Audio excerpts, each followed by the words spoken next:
चलिए तो अभी अपन करने वाले हैं अकाउंटिंग स्टैंडर्ड 2 AS2, नाम है उसका वैल्यूएशन ऑफ इन्वेंट्रीज। क्या नाम है उसका? Valuation of inventories.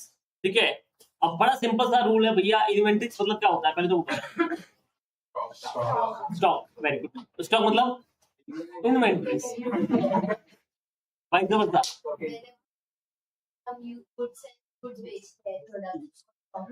Very good, जो चीज हम बेचते हैं उसे क्या बोलते हैं? स्टॉक। पक्की बात। तो गुड्स किसे बोलेंगे? हाँ, जो अनसोल्ड रहता है। जो बेचते हैं वो तो गुड्स हो गया ना, कमोडिटीज होगी, बराबर ना। तो जो चीज का बिजनेस कर रहे हैं और जो अपना अनसोल्ड रह गया है उसे अपन क्या बोलते हैं? इन्वेंटरी। बराबर है। अब तुम बोलो सर स्टॉक तो बड़ा सिंपल है, स्टॉक में हम क्या एस बनाते हैं इन लोगों ने, बराबर ना, बिना फालतू का। ऐसा नहीं है। सबसे पहले तो ये बताइए स्टॉक में कौन कौन सी चीजें आएगी। अब जैसे तुमने बोला जो normal course of the business हम बेचते हैं वो हो गया। तो आप मुझे बताइए, अगर मैं आम का अचार बना रहा हूँ और आम मेरे पास में पड़े हैं तो मैं आम तो नहीं बेच रहा, मैं तो अचार बेच रहा हूँ। तो अभी तो तुमने कुछ और बोला था बट कि जिसको हम normal course of the business बेचते हैं वो हमारा इन्वेंट्री होगा। तो वो कौन बोलेगा? तो आपने जो डेफिनेशन दी उसमें तो फिर रॉ मटेरियल आ ही नहीं रहे ना बेटा। अच्छा मान लीजिए मैंने आम को काट दिया, उसके ऊपर ऑयल डाल दिया, मसाला डालना बाकी है, तो ये क्या होगा मेरा? क्या ये इन्वेंट्री में आएगा? आपके डेफिनेशन में तो नहीं आ रहा था, क्योंकि ऐसा आधा अधूरा माल तो मैं बेचता ही नहीं है ना, मैं तो पूरा ही बेचता हूँ, जब अचार बनता है तब बेचता हूँ।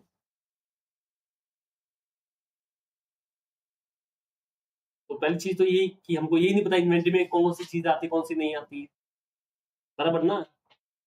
अब जैसे मान लो फॉर एग्जाम्पल इस साल मेरा प्रॉफिट कम है, सेल कम है मेरा, मतलब मुझे सेल बढ़ाने का है क्योंकि शार्क टैंक में जाने का है। तो मैंने क्या किया, इस साल ना कुछ अपना लैंड और बिल्डिंग बेच, क्या बेच दी थी? अपनी लैंड और बिल्डिंग। अच्छी खासी लैंड एंड बिल्डिंग का वैल्यू तुमको पता ही है क्या है। तो मैंने बोला मैं इसको अपने इन्वेंट्री में काउंट कर लेता हूँ, मतलब इसको सेल बोल देता हूँ। क्या बोल सकता हूँ? नहीं बोल सकता। नहीं नहीं, मैं सीए हूँ और ये टीचिंग का काम ही कर रहा हूँ, कोचिंग काम ही कर रहा हूँ। कहाँ लिखा? मैं तो बाद में आया ना, पहले कहाँ लिखा हुआ था? तो मुझे बताइए, क्या ऐसा लोचा मारा होगा कि नहीं मारा होगा? मतलब लोगों ने बहुत सारी चीजें इन्वेंट्री में ले ली होगी जबकि वो इन्वेंट्री का पार्ट नहीं होगी, बराबर है। और दूसरा, सर इन्वेंट्री को राइट वैल्यू करना क्यों जरूरी है? क्योंकि देखो इन्वेंट्री का इफेक्ट सीधा प्रॉफिट एंड लॉस पे आता है। क्योंकि इन्वेंट्री जो होती है, जैसे इन्वेंट्री ओवर वैल्यूड होगी वैसे तुम्हारा प्रॉफिट भी ओवर वैल्यूड होगा, और जब इन्वेंट्री अंडर वैल्यूड होगी तो प्रॉफिट भी क्या होगा? Under valued. कैसे मैं बताता हूँ, जैसे एक एग्जांपल ले लेते हैं बेटा, ठीक है। मान लो मैं मोबाइल फोन बेचने का बिजनेस करता हूँ, तो ये लो, ये मैं मोबाइल फोन बेचने का बिजनेस करता हूँ, ठीक है। अब सुनना मेरी बात, ये मेरा P&L है। मैंने 3 फोन परचेज किए। कितने फोन परचेज किए? 3। तो ये मेरा परचेज आ गया। मान लीजिए तीनों फोन मैंने 50 हजार में परचेज किए, तो टोटल मेरा परचेज पूरे साल का हो गया 1.5। अब मैंने सेल लिखा, सेल। मान लो मैंने 2 फोन बेच दिए। कितने फोन बेच दिए? 2, बराबर है। अब कितने भी बेच सकते हो, आपकी मर्जी, आपका टैलेंट है। तो मैंने उसको 70,000 में बेच दिया, तो मेरा सेल हो गया 1,40,000। अब अब मेरे पास में आएगा क्लोजिंग स्टॉक। क्या आएगा बेटा? बराबर है। अब मेरा है ना, मुझे प्रॉफिट इंक्रीज करने का है बेटा। क्या करने का? मुझे प्रॉफिट इंक्रीज, क्योंकि मेरे को शार्क टैंक में जाने का, तो वो पहले वही पूछता कितना प्रॉफिट अर्न किया। तो अपने को शार्क टैंक में जाने का है, तो मैंने बोला यार मैं प्रॉफिट कितना दिखाऊं कि जब मैं शार्क टैंक वाले मुझसे खुश हो जाए। तो मैंने बोला एक काम करता ना, मैं प्रॉफिट इतना दिखा देता हूँ, प्रॉफिट या क्लोजिंग स्टॉक पहले दिखा देता हूँ। मैंने बोला क्लोजिंग स्टॉक मेरा इतना है बस। अब इससे मेरा प्रॉफिट बचा आ गया। आया कि नहीं आया?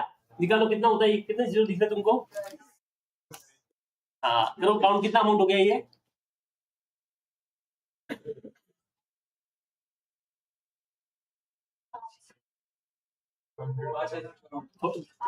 थोड़ा कम कर लेते, कैलकुलेशन तुम्हारा ज्यादा हो गया। अभी अभी अभी वापस करो। 5 करोड़ है, तो 5 करोड़ ये हो गया 1,40,000 को, उसमें से 1,50,000 माइनस कर लो। वो बता रहा हूँ, वेट थांबा। तो 5 करोड़ प्लस 1,40,000 माइनस 1,50,000 कितना होता है? निकालो, नेट प्रॉफिट निकालो। 4 99 99 90,000। हाँ,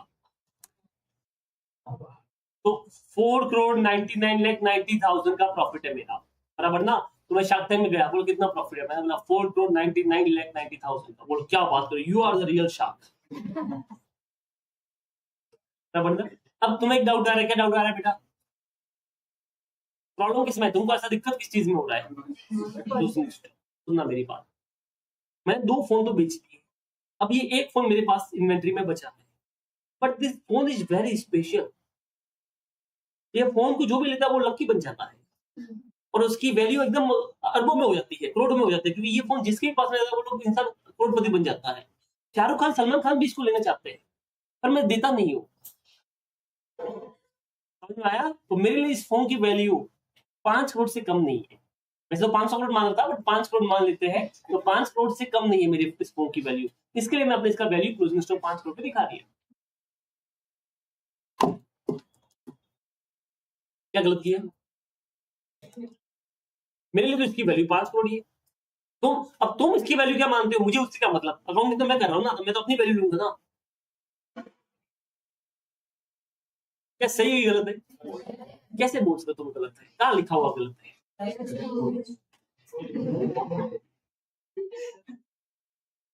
लॉजिक समझ में आ रहा है? बराबर ना। चलो अब सुनना,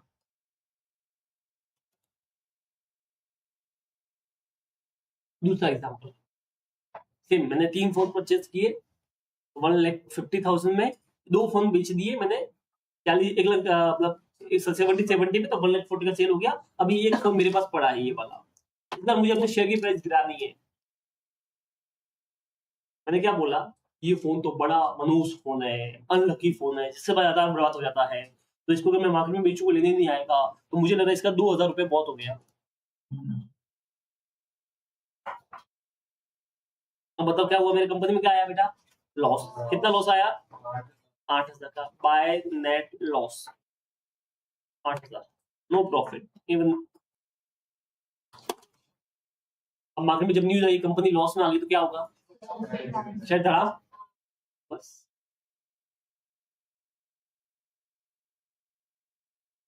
तो ये सब पावर किसके हाथ में होगी? फिर तो मेरे हाथ में आ गई ना। और क्या गलत बोला मैंने? बोला ये फोन मनु से, क्या बोल रहा हूँ समझ में आ रहा है? इसके लिए मैंने इसकी कितने लिया? 8,000 रुपये। तो क्या गलत किया? कहाँ लिखा हुआ है?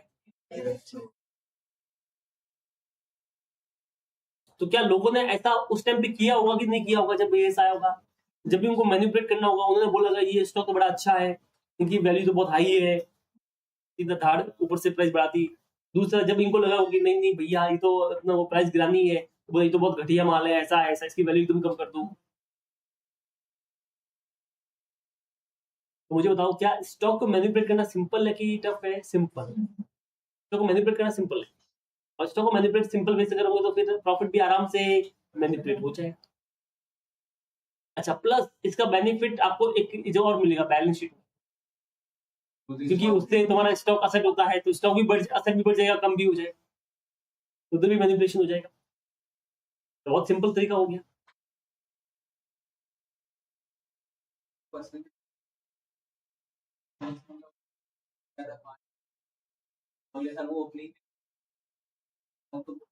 अगले साल का छोड़ना, हमें तो अब इन्वेस्टमेंट तो अभी उठाना है ना, अगले साल तो मरने देना, बर्बाद हो गया, हमें क्या है?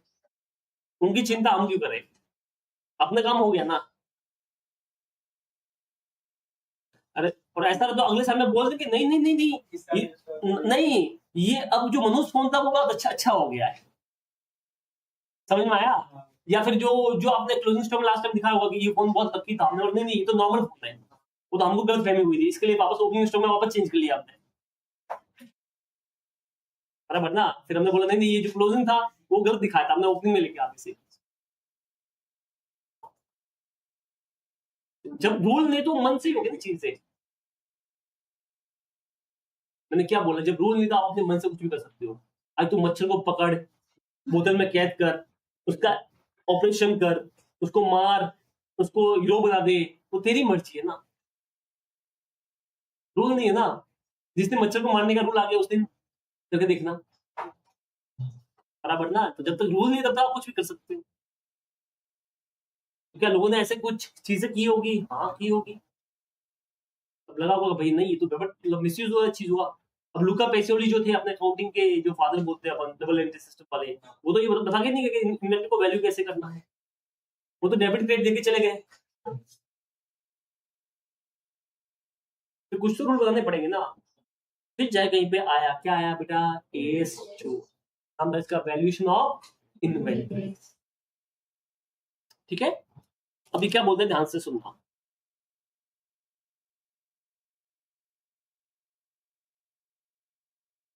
सबसे पहले तो ये ना, जो एएस है वो हर कंपनी पे, हर इंसान पे एप्लीकेबल है। क्या बोला मैंने, समझ में आया? हर किसी पे एप्लीकेबल है, चाहे आप लेवल 1 में हो, लेवल 2 में हो, लेवल 3 में हो। ये बताया था हमने, लेवल 1 2 नहीं बताया? चलो बाद में बता दूंगा। तो क्या होता है कि जब हम देखेंगे किस के ऊपर कौन से एएस एप्लीकेबल होते हैं, तो देयर आर सम लेवल 1 2 3 4। तो ये जो एएस है वो सारे के सारे लेवल पे एप्लीकेबल है। मतलब आप कोई भी हो, चाहे आप ज्यादा पैसा कमा रहे हो, कम पैसा कमा रहे हो, सबके ऊपर ये एप्लीकेबल है। तो ये एएस एक ऐसा एएस है जो हर एंटिटी पे ऊपर एप्लीकेबल है, चाहे तो छोटी है, बड़ी है, तो बिजनेस करिए, तो ट्रस्ट कर रही है, कुछ भी मतलब काम कर रही है, सबके ऊपर एप्लीकेबल है। ठीक है, this standard is prescribe the accounting treatment for inventory of. तीन चीजों के बारे में बात करती है main.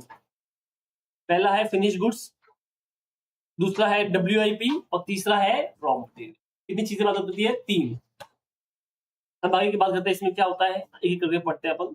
Definition of inventory include the following. First, held for the sale in the normal course of the business. ऐसी चीजें जिसको अपन normal course of the business में सेल करते हो, जिसे अपन प्यार से फिनिश गुड्स बोलते हैं। क्या बोलते हैं? या stock in trade. Finish goods या स्टॉक इन ट्रेड। अब इसमें थोड़ा सा फर्क होता है। फर्क ये होता है, अगर आप मैन्युफैक्चरर होते हो तो हम बोलते हैं फिनिश गुड्स। अगर आप ट्रेडर होते हो, मतलब बना बनाया माल लेके बेचते हो, तो उसके लिए क्या वर्ड होता है? Stock in trade.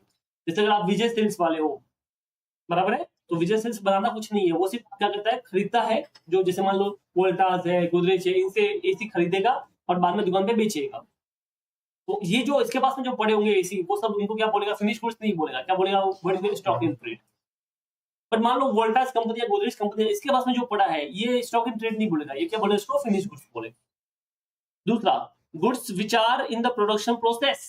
और ऐसे गुड्स जो अभी भी प्रोडक्शन प्रोसेस में, मतलब वो रेडी फॉर सेल नहीं है, बट रॉ मटेरियल भी नहीं बचे, मतलब कोई बीच के प्रोसेस में। क्या बोलते हैं इनको प्यार से अपन? WIP, working progress. तो जैसे मैंने आपको बताया, ये आपने आम काट दिए हैं, ऑयल डाल दिया है, उसको अपन आम भी नहीं बोल सकते, वो कुछ और हो गया है। अचार भी नहीं बोल सकते, वो बीच का प्रोसेस है। ये फर्नीचर बनाने का काम है अपना। अपन ने वो स्टील नीचे जो लोहे का दिख रहा है वो लेके आगे, और ये एक बैठने का लगा दिया, बट ये बुक रखने का नहीं लगाया ऊपर वाला। तो क्या इसको फर्नीचर बोल सकते हैं? नहीं। बट ये अभी लकड़ी भी नहीं बची है, स्टील भी नहीं बचा है। तो ये जो चीज है इसे क्या बोलते हैं अपन? WIP। क्या बोलते हैं इसको? WIP, working progress. तीसरा, रॉ मटेरियल। रॉ मटेरियल मतलब क्या होता है? Raw material which are consumable during the production process और रेंडिंग ऑफ द सर्विस। अब रॉ मटेरियल का मतलब ये होता है कि जो चीजें आप अपनी सर्विस देने में या प्रोडक्शन प्रोसेस में आप उसका यूज करने वाले, that is called raw material. Example, जैसे आम का अचार बना रहे, तो आम का अचार किस चीज से बनता है? कैसे? आम से नहीं, आम, ऑयल, मसाले, तो ये सब तुम्हारे लिए क्या हो गए? Raw material. अब ये फर्नीचर बना रहा, तो ये फर्नीचर किससे बनेगा? किससे बनेगा विश्वजीत? क्या विश्वजीत, किससे बनेगा ये? लकड़, क्या बोला तू? ये लड़की सुनाई दी है। तो तो क्या बोला कि लकड़ी से बनेगा। किससे बनेगा? लकड़ी। किससे? ठीक है, तो फर्नीचर लकड़ी से बनेगा और स्टील होगा। ठीक है, वो सब चीजें होगी। हाँ, क्या बोला वो? कुछ तो बोला यूं यूं करके। गाली दी तू मुझे, क्या बोला? हाँ, खिला खिला जो भी है, ठीक है। चलो, कई बार हम सर्विस देते हैं तो उसमें भी कंज्यूमेबल यूज होता है। जैसे मान लो कोई डॉक्टर है, अब डॉक्टर के पास में पता है वो गोलियां आती है, मेडिसिन आती है, जो अपने पास से देता है वो वाला, तो वो उसके लिए क्या हो गया, रॉ मटेरियल, वो अपनी सर्विस में यूज कर रहा है ना, वैसा। अब हाँ था चालू अभी तक, right। तुम्हारा नहीं है?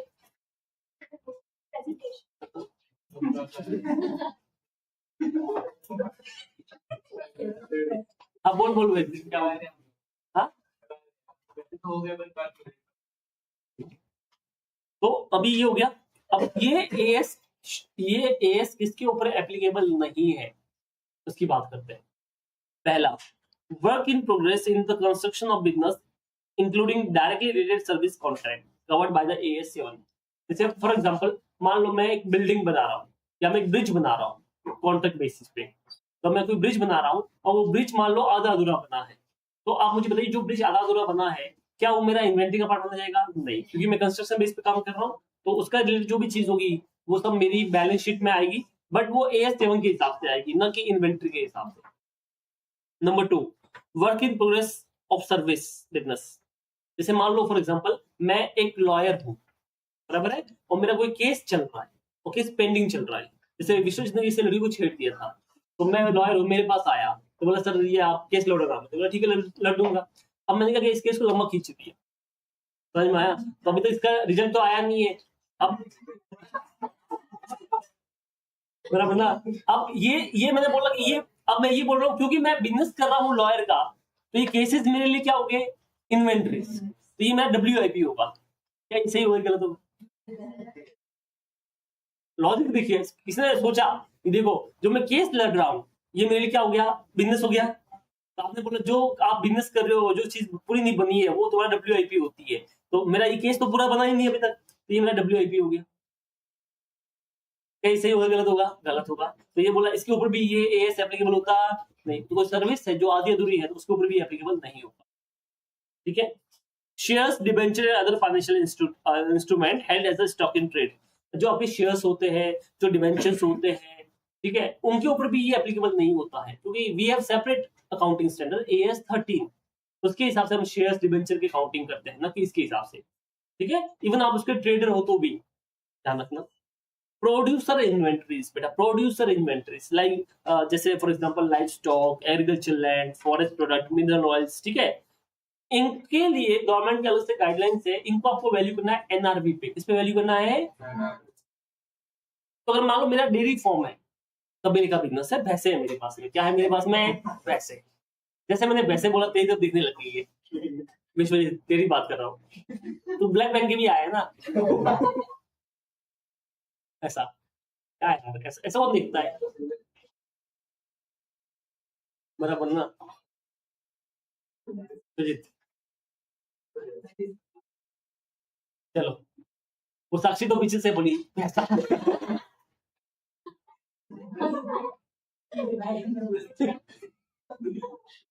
चलो ठीक है।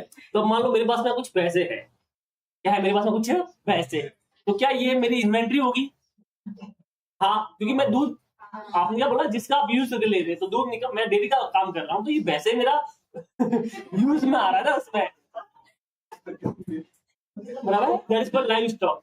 या मान लो मैं फॉर एग्जांपल, या या फिर मान लो मैं इसका काम कर रहा हूँ, क्या बोलते हैं, कसाई हो, तो मैं चिकन विकन चिकन विकन बेचता हूँ, क्या बेचता हूँ मैं? चिकन वगैरह मटन वगैरह बेचता हूँ, तो मेरे पास में कुछ बकरे हैं, तो ये जो बकरे हैं ये मेरे लिए क्या है, रॉ मटेरियल है कि नहीं है? इन्वेंट्री है, मैं बेच भी रहा हूँ, तो क्या इनका अकाउंटिंग ट्रीटमेंट एएस 2 के हिसाब से होगा? Answer is no. इनको अपन बोलते हैं लाइव स्टॉक, और ये जो चीजें होती है इसको अपन एनआरवी पे वैल्यू करते हैं एज पर दी गाइडलाइंस। क्यों? तो ये सिंपल रीजन है कि तो इनकी वैल्यू निकालनी बहुत मुश्किल है, और ये बहुत ज्यादा फ्लक्चुएट होती है, समझ में आया? तो इसके लिए इसका बेस्ट क्या चीज है कि आप क्या करो, इसको किस पे वैल्यू करोगे? एनआरवी पे, ठीक है। तो ये लिखा हुआ है कि जो भी आपके पास में लाइव स्टॉक होते हैं, एग्रीकल्चर चीजें होते हैं, फॉरेस्ट प्रोडक्ट होते हैं, मिनरल ऑयल होते हैं, उन सबको आपको हमेशा एनआरवी पे वैल्यू करना है। तो मतलब अगर एनआरबी वैल्यू करना तो AS2 इसके ऊपर एप्लीकेबल नहीं हुआ, क्योंकि AS2 में कुछ अलग रूल है। चलो अब वैल्यूएशन रूल क्या है वो देख लो AS2 का। AS2 का वैल्यूएशन रूल है inventory should be valued at lower of cost and NRB. अभी क्या भला है कॉस्ट और एनआरबी, इसको हम बाद में समझेंगे, और क्यों ये रूल आया लोअर का वो भी हम बाद में समझेंगे। अभी मैंने आपको कुछ टाइम पहले बताया था कि जो इफेक्ट क्या होता है इन्वेंटरी को ओवर वैल्यूएशन या अंडर वैल्यूएशन करने पे। तो अगर मान लो मैंने अपने क्लोजिंग स्टॉक को ओवर वैल्यू किया है, इसका मतलब मैंने अपने प्रॉफिट को भी क्या किया है, ओवर वैल्यू। अगर मैंने अपने क्लोजिंग स्टॉक को अंडर वैल्यू किया है तो मैंने प्रॉफिट को भी क्या किया है, अंडर वैल्यू। बट अगर मैं ओपनिंग स्टॉक की बात करूँ, जैसे तुम बोल रहे थे कि सर लास्ट टाइम में क्लोजिंग स्टॉक का ओपनिंग बन जाएगा, तो अगर मैंने ओपनिंग स्टॉक को ओवर वैल्यू किया है तो इसका मतलब मैंने अपने प्रॉफिट को अंडर वैल्यू किया, उल्टा रिलेशन। और मैं अगर अपने ओपनिंग स्टॉक को अंडर वैल्यू किया है तो मैंने अपने प्रॉफिट को ओवर वैल्यू किया। क्या बोला, समझ में आया? देख ये मेरा P&L है, इसमें ये ओपनिंग स्टॉक आ गया। एग्जाम में नहीं समझ में आया, एमसीक्यूज में आ जाए तो आप एग्जांपल ले लेना ऐसे ही। ओपनिंग स्टॉक 10 है, परचेज 100 है, सेल 140 है, और क्लोजिंग स्टॉक मान लेते हैं 10 है, तो ये 150 हो गया, ये 110 हो गया, तो प्रॉफिट बच गया 40 का, बराबर ना। अब ये बोल रहा है कि अगर आपने अपने ओपनिंग स्टॉक को ओवर वैल्यू किया है, मतलब अगर 10 के बदले में 30 लेके आ जाता हूं तो मुझे तो मेरा प्रॉफिट कितना हो जाएगा, 10। तो अगर मैंने अपने ओपनिंग स्टॉक को ओवर वैल्यू किया तो मेरे प्रॉफिट कम हो गए, अंडर वैल्यू। अगर मैं अपने ओपनिंग स्टॉक को अंडर वैल्यू करता हूं, जैसे मैंने अपने ओपनिंग स्टॉक को 2 ही रखा, तो देखो मेरा प्रॉफिट बढ़ गया कि नहीं बढ़ा, तो ये प्रॉफिट बढ़ गया। तो जो 140 और 150 था उसमें से 102 माइनस कर लो, 48। तो जो 40 था दैट बिकम 48। तो इसका मतलब ओपनिंग स्टॉक और प्रॉफिट का रिवर्स रिलेशन होता है, वो बढ़ेगा तो ये कम होगा, ये कम होगा ये बढ़ेगा। बट क्लोजिंग स्टॉक का सीधा रिलेशन होता है, जैसे मान लो ओपनिंग स्टॉक नहीं था तो 140 तो 10 150 होता है, 100 गया तो 50 का प्रॉफिट आ गया, बराबर ना। अब देखो अगर मैं अपने क्लोजिंग स्टॉक बढ़ा देता हूँ, जैसे मान लो 10 के बदले 100 कर लेता हूँ, तो ये कितना हो गया, 100 और 140, 240 में से 100 माइनस हुआ 140। तो जितने से मैंने अपने क्लोजिंग स्टॉक को ज्यादा किया उतने से प्रॉफिट भी बढ़ गया, और जैसे मैं क्लोजिंग स्टॉक कम होगा वैसे प्रॉफिट भी क्या हो जाएगा, कम। तो ऐसा बोल सकता है कि क्लोजिंग स्टॉक और प्रॉफिट का सीधा रिलेशन होता है, बट ओपनिंग स्टॉक और प्रॉफिट का उल्टा रिलेशन होता है। अरे क्या क्या बोला, समझ में आया? तो मान लो एमसीक्यूज में आ गया, if your closing stock is under value then your profit will be over valued, under valued, no effect और पार्शियल ओवर वैल्यू, ऐसा कुछ भी आ सकता है। तो आपको पता होना चाहिए कि मेरे क्लोजिंग स्टॉक का और प्रॉफिट का सीधा रिलेशन है, और मेरे ओपनिंग स्टॉक और प्रॉफिट का उल्टा रिलेशन। ठीक है, अब तो जो भी पढ़ा इसको शॉर्ट में अगर मैं बोलूं तो इस तरह से हमने पढ़ा है कि AS2 एप्लीकेबल किसके ऊपर होता है, तो raw material WIP finish goods पे। इसके ऊपर एप्लीकेबल नहीं होता है कि कोई मेरी वर्क इन प्रोग्रेस में कोई कंस्ट्रक्शन कॉन्ट्रैक्ट है या सर्विस है तो उसके ऊपर नहीं होगा, लाइव स्टॉक मिनरल रॉयल्टी के ऊपर नहीं होगा, इनको एनआरवी पे वैल्यू होता है, और डिबेंचर्स पे नहीं होता है। अब हमने एक बात की थी कि सर आपके जो इन्वेंट्री है उसको आपको वैल्यू करना है, what is the valuation rule, तो हमको वैल्यू करना है लोअर ऑफ कॉस्ट और एनआरवी, बराबर है। अब अपने को 2 वर्ड समझने पड़ेंगे, कॉस्ट का मतलब क्या होता है और एनआरवी का मतलब क्या होता है। तो हम दोनों चीज को एक एक करके देख रहे हैं। पहले हम समझ रहे हैं यहाँ पे देखो एनआरवी क्या होती है, फिर बाद में बात करें कॉस्ट क्या होती है। एनआरवी मतलब क्या होता है, एनआरवी मतलब क्या होता है, NRV is net realisable value, full form क्या है बेटा, net realisable value is the estimated selling price in the ordinary course of the business less any estimated cost of completion and less, आपको और एक और चीज करनी है, estimated cost necessary to make the sale। अब इसका मतलब क्या होता है, ध्यान से सुनना, ये वापस फॉर्मूले के रूप में यहाँ पे दे रखा है, estimate selling price less estimate cost of competition और less estimate cost of make sale. अब इसका मतलब क्या होता है, सिंपल वर्ड में बोलूं तो जो आपके पास में पड़ा है कल उनके जब इसको बेचोगे तो आपके हाथ में कितना पैसा आएगा, दैट इज कॉल्ड एनआरवी। क्या बोला, आपके हाथ में जो पड़ा है कल भी जब उसको बेचोगे तो आपके हाथ में कितना पैसा आएगा उसकी बात कर रहे हैं। फॉर एग्जाम्पल अज्यूम करते हैं कि मैं मोबाइल फोन का बिजनेस करता हूँ और ये मोबाइल फोन मेरे पास में पड़ा है जो अनसोल्ड है, क्या है बेटा, अनसोल्ड। तो अगर ये फोन का अगर मैं कल उसको बेचूंगा तो आपको पता है कि आपका फोन एस्टिमेटेड कितने प्राइस में सेल होगा, तो एस्टिमेटेड सेलिंग प्राइस ले लो। तो मुझे पता है कि आज भी मेरा फोन 60,000 में सेल होता है, तो आने वाले 3-4 महीने में भी कितने में बेच दूंगा, 60,000 में, तो ये 60,000 का मेरा एस्टिमेट सेलिंग प्राइस हो गया। पर ये सेल मैं खुद नहीं करता हूं, ये मैं करता हूं थ्रू द Amazon। बराबर है। अपना फोन अमेजोन पे सेल होता है, तो क्या इस फोन को बेचने के लिए मुझे अमेजोन वालों को कमीशन देना पड़ेगा? हाँ। तो सपोज करना वो एक अमेजोन वाला हर फोन पे 10% कमीशन लेता है, तो मुझे बताओ क्या मेरे हाथ में 60,000 रुपया आएगा कि 10% कमाएगा?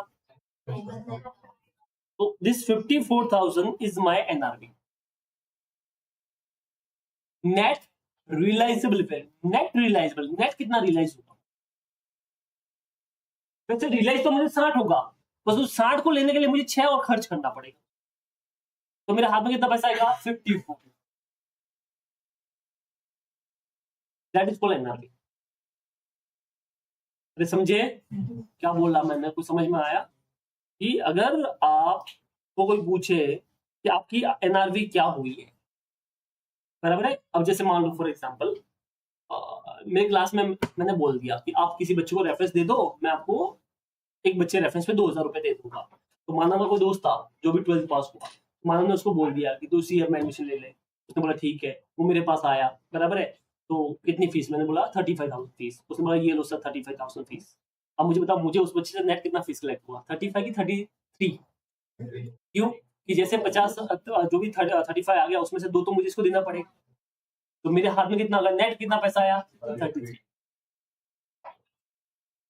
This is called NRV, net realisable price, बराबर है। तो हम क्या करेंगे? एस्टिमेटेड सेलिंग प्राइस लेंगे और उसमें से क्या माइनस करेंगे? एस्टिमेटेड। देखो रियल एग्जैक्ट होना जरूरी नहीं है, एस्टिमेटेड है, तो एस्टिमेटेड कॉस्ट ऑफ सेल भी अपन माइनस कर लेंगे। अब एक और चीज इसमें बोली गई है, इसमें बोला है कि अगर वो चीज कंप्लीट नहीं हुई है, पूरी नहीं बनी है, तो उसको बनाने में जो खर्चा आने वाला है वो भी लेस करना है। मैं इसका एग्जांपल देता हूं जिससे क्लियर हो जाएगा। अब तो जो सब हमने सीखा पहले वो मैं लिख देता हूं। Estimated selling price minus estimated cost of sale. अब तक हमने ये पढ़ा, बराबर है। अब मैं क्या बोल रहा हूं, अगर मान लेते हैं अगर मेरा गुड्स आधा अधूरा बना है, क्या बना है? ये फिनिश गुड्स की बात कर रहा हूं, बराबर है। ये फिनिश गुड्स का हो गया। अब मान लेते हैं मेरा गुड्स आधा अधूरा बना है, WIP। अब ध्यान से सुनना मैं क्या बोल रहा हूँ। जैसे ये बोतल का बिजनेस करता हूँ और ये बोतल मान लेते हैं आधी ही बनी है, तोड़ नहीं सकते तो ऐसा कर लिया, तो ये आधी बनी है, ठीक है। मतलब मान लो ये वाला है ही नहीं, ऊपर वाला, ऐसा मान लेते हैं सिर्फ इतनी बनी। तो अब मुझे बताइए ये बोतल मेरी इतनी ही बनी है, बराबर है। अभी मेरे पास में माल पड़ा है, अभी तक सेल नहीं हुआ है, अब मुझे इसका वैल्यू निकालना है, एनआरवी निकालना है। अब मुझे बताइए ये इसका जो मैं सेलिंग प्राइस लूंगा, तो मार्केट में जब सेल होगी तो क्या ये आधी होती है पूरी होती है? तो आपकी एस्टिमेटेड सेलिंग प्राइस जो होगी, एस्टिमेटेड सेलिंग प्राइस जो होगी वो तो पूरे की आएगी, बट आपने जो अभी खर्चा किया है, कॉस्ट जो इनकर किया है वो तो आधे पे किया है। अब मुझे बताइए क्या इन दोनों कंपैरिजन करना, क्या सही होगा गलत होगा? गलत होगा। अब तुम्हारे पास दो ऑप्शन है, अगर मुझे इनको कंपेयर करना है तो मेरे पास दो तरीके हैं। पहला तरीका बताओ, वेरी गुड, कि या तो आप इसको पूरा कर लो या उसको आधा कर लो। सो आपके पास में दो ऑप्शन है, या तो उसको पूरा कर लो या उसको आधा कर लो, बराबर है। अब मेरी बात सुनना, अगर मान लो जैसे मैंने तुम्हारी बात सुन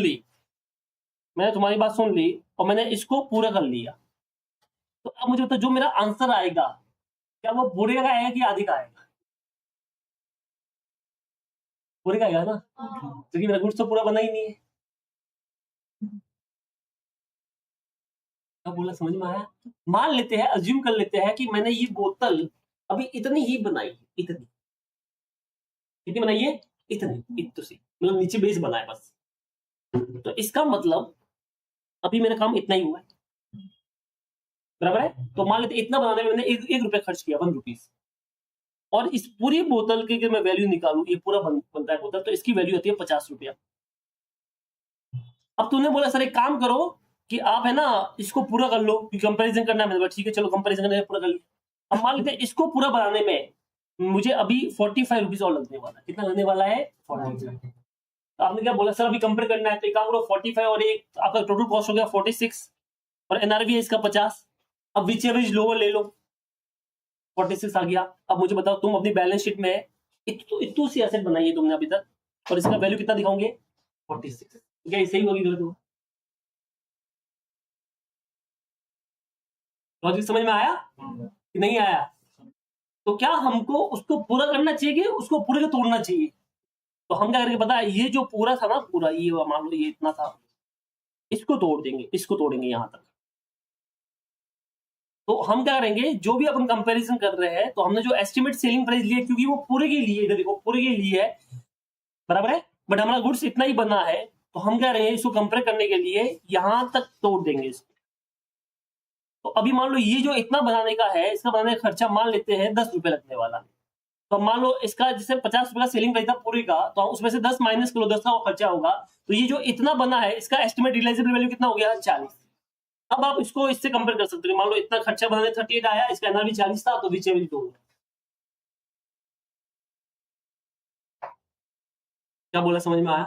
तो इसके लिए हम क्या करेंगे, अगर मान लो मेरा गुड्स आधा अधूरा बना है, तो उसको कंप्लीट करने में जो खर्चा होने वाला है उसका भी मैं यहां से माइनस कर लेगा।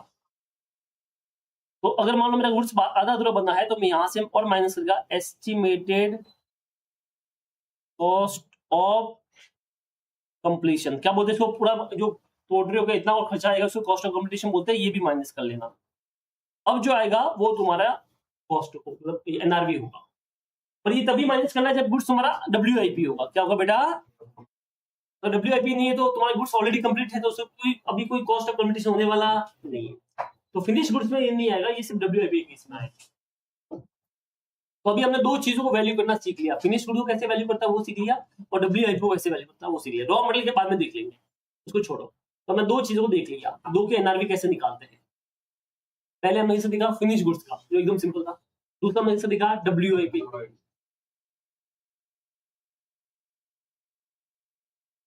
कुछ समझ में आया तुमको? क्या थोड़ा मुश्किल पड़ रहा है? चलो कोई बात नहीं, एक बार वापस देख लेते हैं। सपोज करना, मैं क्या बोल रहा हूँ ध्यान से सुनो, मैं फर्नीचर का बिजनेस करता है। किसका बिजनेस करता है? फर्नीचर। तो ये आपको फर्नीचर दिख रहा है, इसका मैं बिजनेस करता है। अभी मान लेते हैं मेरे पास में तीन तरह की चीजें हो सकती है इस फर्नीचर बिजनेस में। पहली, मेरे पास में लकड़ियां हो सकती है, या स्टील हो सकता है जिससे मैं बनाऊंगा, जिसे अपन प्यार से बोलते हैं रॉ मटेरियल। दूसरा हो सकता है जो फर्नीचर आधे अधूरे बने हैं, डब्ल्यूआईपी। और तीसरा जो बन के रेडी है, फिनिश को। तीनों को वैल्यू करना सीख रहा है। लकड़ी को मारो गोली, अभी दो का सीख रहा है। सबसे पहले मैं बात कर रहा हूं जो फर्नीचर बन के रेडी हो गया है, दिस फर्नीचर जिसमें तुम बैठे हो, this is my finish goods. अब मुझे कंपेयर करना दो चीजों को, एक तो कंपेयर करना है कॉस्ट को, और दूसरा कंपेयर करना है एनआरवी को। कॉस्ट को बाद में सीखेंगे, वो दे रखा है, मान लो एनआरवी निकालना सीख रहे हैं। इस फर्नीचर को बनाने में, इस फर्नीचर को मान लो सिर्फ मेरे पास एक ही फर्नीचर पड़ा है, ये वाला। अब इसको बनाने में मुझे कितना खर्चा आया, तो मैंने इसमें लकड़ी यूज की, फिर मैंने इसमें एक लेबर लगाया, वो सब काम किया, तो ये सब बना मेरा 1000 रुपए में। कितने बना बेटा? तो मेरी कॉस्ट इसकी होगी 1000 बनाने में खर्चा हो गया। अब मुझे इसकी एनआरवी निकालनी है। एनआरवी का मतलब होता है एस्टिमेटेड सेलिंग प्राइस। अब मुझे पता है कि ये फर्नीचर में आराम से मार्केट में 2500 रुपए में बेच दूंगा, बराबर है। माइनस करना है कि क्या इसको बेचने में कोई पर्टिकुलर खर्चा होने वाला है। मैंने बोला हाँ, अमेजोन पे बेचता हूँ, उसमें 500 रुपए का कमीशन लेता है वो। तो मैंने माइनस किया एस्टिमेटेड कॉस्ट ऑफ सेल। तो ये एस्टिमेटेड कॉस्ट ऑफ सेल 500 रुपए माइनस हो गया। अब बताओ मेरे हाथ में कितना पैसा आएगा? 2000। तो इसको बनाने में खर्चा आया 1000 का, और इसको बेचने में कितना पैसा मिलेगा? 2000। तो बोलता है बीच में लोअर पे वैल्यू करना, तो मुझे 1000 पे ही करना। कितने पे करना है? 1000। अगर मैं 2000 पे करता हूं तो प्रूडेंस फॉलो नहीं होता है, क्योंकि आप फिर इन्वेंट्री को 2000 पे दिखाओगे, जिससे तुम्हारा असेट का वैल्यू बढ़ गया, और जबकि वो रियलाइज हुआ नहीं है। तो इसका मतलब, जिससे मान लो फॉर एग्जांपल ये मेरा P&L है। अब यहाँ पे मैं लिखता हूँ परचेज। तो मैंने बोला मैंने रॉ मटेरियल वगैरह परचेज किया, जो खर्चा होता 1000 रुपए का खर्चा हुआ था। अब ये मान लो सेल नहीं हुआ, एक ही फर्नीचर बनाया पूरे साल में, सेल नहीं हुआ, तो अभी आएगा क्लोजिंग स्टॉक। अब आप बताइए, मेरे पास में दो वैल्यू आई है। पहली वैल्यू ये आई है, पहली वैल्यू मेरे पास में आई है कि अगर मैं इसको बनाने में खर्चा हुआ 1000 का, और दूसरी वैल्यू इसको बेचने पे 2000 रखूंगा, तो अगर मैं 2000 दिखाता हूं यहाँ पे, तो बेटा प्रॉफिट आ गया, जबकि मैंने इसको बेचा ही नहीं है। तो प्रूडेंस बोलते हैं फ्यूचर में होने वाले प्रॉफिट को कभी बुक कर सकते, तो मैं 2000 रुपये नहीं दिखा सकता। तो मुझे इसको कितने पे दिखाना पड़ेगा? कॉस्ट पे, 1000 पे। जैसे 1000 पे दिखाऊंगा तो नो प्रॉफिट नो लॉस, तो फ्यूचर में होने वाला कोई प्रॉफिट बुक हुआ। अब सपोज करो अगर मैं मेरा 2000 ना आके ये 1500 आता, कितना था? तो मैं इसको 1500 पे दिखाता, जिससे क्या होता, मेरा लॉस बुक होता 500 का। तो ऐसे भी अपन क्या बोलते हैं, फ्यूचर में होने लॉस को पहले से बुक करो, तो मुझे पता कि मुझे इसका 1500 ही मिलने वाला है, 1500 नहीं सॉरी 500, हाँ 500, हाँ 500, ठीक है। तो अगर 500 रुपए मुझे मिलने वाले हैं, एनआरवी है, तो अब मुझे बताओ फ्यूचर में होने लॉस को पहले से बुक करते हो, तो अगर मैं 1000 पे करता हूँ तो फ्यूचर में होने लॉस बुक नहीं हुआ, तो मैं इसको किस पे वैल्यू करूंगा, 500। तो ये रूल हो गया कॉस्ट एनआरवी विचर लोअर पे वैल्यू करना, ये रूल इसकी वजह से आया, प्रूडेंस की वजह से, बराबर है। अब मैं ये बता रहा हूँ कि ये आप एनआरवी कैसे निकालोगे, आपने बोला कॉस्ट एनआरवी विचर लोअर, कॉस्ट को ठीक है बाद में देख लेंगे, एनआरवी देखते हैं एनआरवी कैसे निकालते हैं। तो मैंने बोला एस्टिमेट सेलिंग प्राइस ले लो 2500 रुपया, उसमें से माइनस कर लो एस्टिमेट कॉस्ट ऑफ सेल कितना है 500 रुपया, तो मेरा 2000 रुपया आ गया, ठीक है, ये एनआरवी आ गया। तो मैं वैल्यू लूंगा विचर लोअर, तो मैंने 1000 पे वैल्यू कर लिया इसको, और मेरा खेल खत्म हो गया, हाँ कि ना।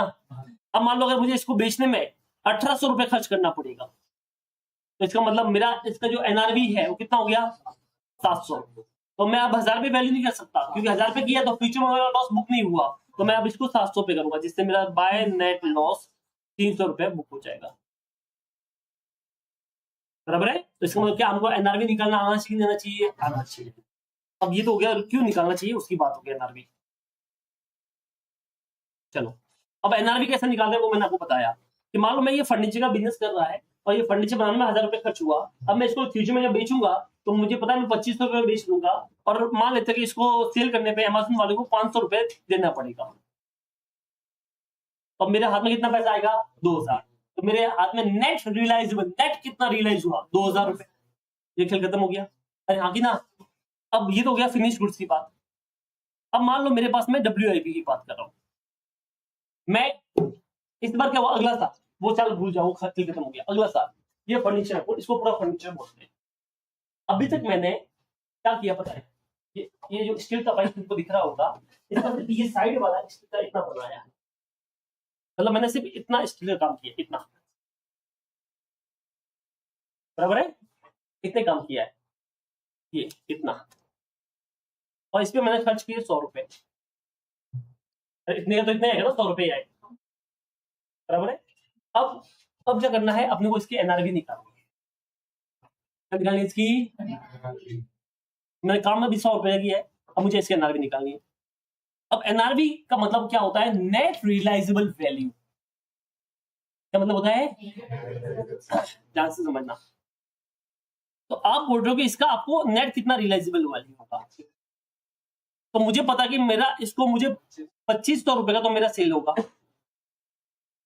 और माइनस कर लेते हैं एस्टिमेटेड कॉस्ट ऑफ सेल कितना 500, जो आपने अभी 2 मिनट पहले 2000 रुपए।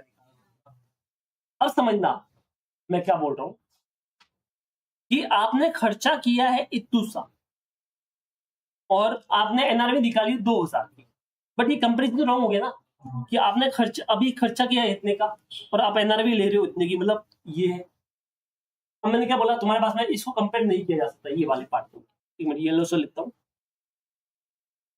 ये आपने अभी तक काम किया है और एनआरवी ले रहे हो आप इतने की, क्या ये कंपेरिजन सही की गलत है, कंफर्म हो गया। अब मैंने कहा दो तरीके हैं, या तो आप इसको भी इतना ले लो, या उसको काट दो, अगर मान लेते हैं कि मैंने इसको भी ले लिया, तो अभी इसको कंप्लीट करने में मान लेते हैं मेरे पास में 900 रुपया खर्च होने वाला है, कितना खर्च होने वाला है, तो मैंने कहा कि कॉस्ट के अंदर 900 रुपया ऐड कर लिया, तो मैंने बोला 100 रुपए की कॉस्ट थी, 900 रुपया और एक्स्ट्रा हो गया तो 1000 रुपया हो गया, तो मैंने बोला इसकी कॉस्ट 1000 होगी और इसकी एनआरवी 2000 होगी।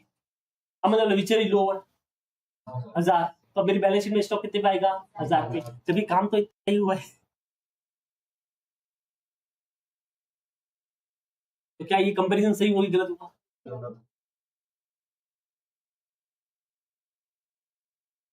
फिर से सुनना। मार्कर बनाने का बिजनेस है, इसका बिजनेस है मार्कर, क्या पूरा समझ में आया। ये मार्कर पूरा बनता है मान लेते हैं 20 रुपए में, ये मेरी कॉस्ट है 20 रुपए की, मार्कर कितने में बनता है बेटा 20 रुपए में। अभी अभी अभी तक मैंने इस मार्कर में सिर्फ है ना इतना ही काम किया है, इतना ही बनाया मैंने, इसका है 2 रुपया पे, कितना वैल्यू है, तो इसको बनाने में कॉस्ट आई 2 रुपया, ध्यान से समझना, इसकी कॉस्ट आई 2 रुपया, बराबर है। अब मुझे इस मार्कर का स्टॉक वैल्यूएशन करना है, अब इसको मार्कर को स्टॉक वैल्यूएशन करने के लिए मुझे कॉस्ट और एनआरवी से भी 2 रुपए लेना पड़ेगा। अब मैं अभी तक मेरी कॉस्ट 2 रुपए इंकर हुई है, बट एनआरवी तो पूरी की आएगी, मान लेते हैं एनआरवी पूरी की 50 है, कितने की पूरी की 50। अब तुमने बोला सर इसको कंपेयर नहीं किया जा सकता। अब दो तरीके होते हैं, तुमने पहला वाला तरीका चूज किया, तुमने बोला सर कॉस्ट में ऐड कर लो ताकि ये बड़ा कर लो ताकि वो कंपैरिजन बराबर हो जाए। तो तुमने बोला सर इसको पूरा बनाने में अभी 18 रुपए और खर्च होने वाले, कितना खर्च होने वाला है? तो 2 के अंदर 18 ऐड कर लिया, तुमने बोला 20 का मार्कर बन गया और 50 का एनआरवी हो गया। तो विच वे लोअर कितने बुक करोगे? 20 पे। तुम बोल रहे हो कि तुम बैलेंस शीट में इस इतने पार्ट को 20 रुपए में दिखाओ, तो तुम बोल रहे हो बैलेंस शीट में तुमने ये स्टॉक को कितने में दिखाया? 20 में। क्या ये लॉजिकली सही होगी गलत होगी? ये 20 का है क्या?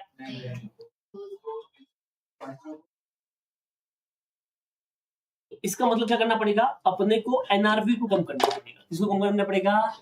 कॉस्ट बढ़ाने से मतलब नहीं है, कॉस्ट बढ़ा दी तो जो वैल्यू आएगी वो फिनिश रूट से आ जाएगी, तो गलत हो जाएगा, बराबर ना?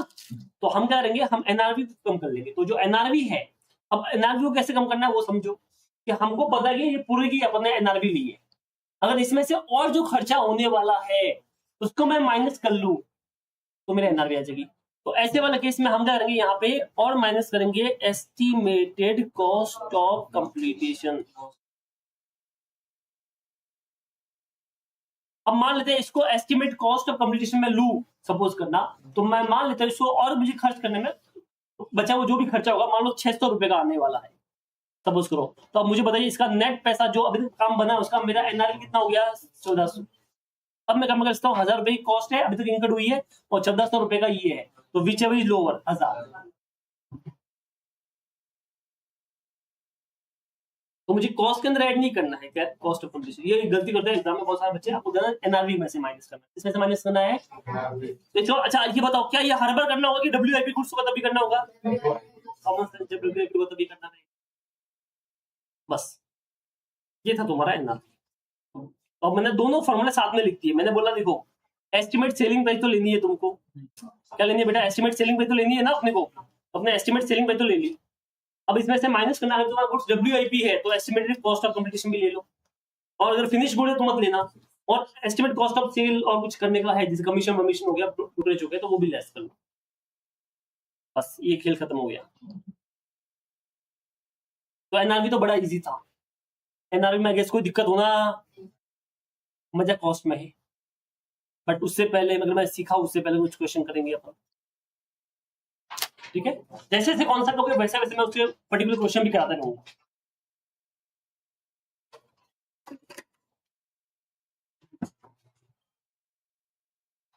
अब मेरा क्वेश्चन, जब मैं कॉस्ट और एनआरवी वैल्यू कर रहा हूं तो मुझे किस तरह से वैल्यू करना है? क्या मुझे इंडिविजुअल हर एक स्टॉक को अलग अलग कॉस्ट एनआरवी निकालना है कि टोटल मार्केट निकालना है? जैसे मान लो मेरा फर्नीचर का बिजनेस है, तो मैंने ये फर्नीचर बनाया, ये बनाया, ये बनाया।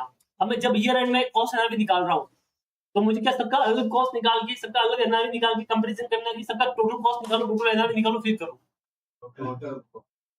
टोटल अलग अलग? दो आंसर आ रहे हैं, एक आ रहा अलग अलग, एक आ रहा है टोटल। टोटल तो मानना इज नॉट गुड, बराबर ना? अलग करना चाहिए, बट अलग में दिक्कत है, फिर तो बहुत लंबा छोटा काम हो जाएगा।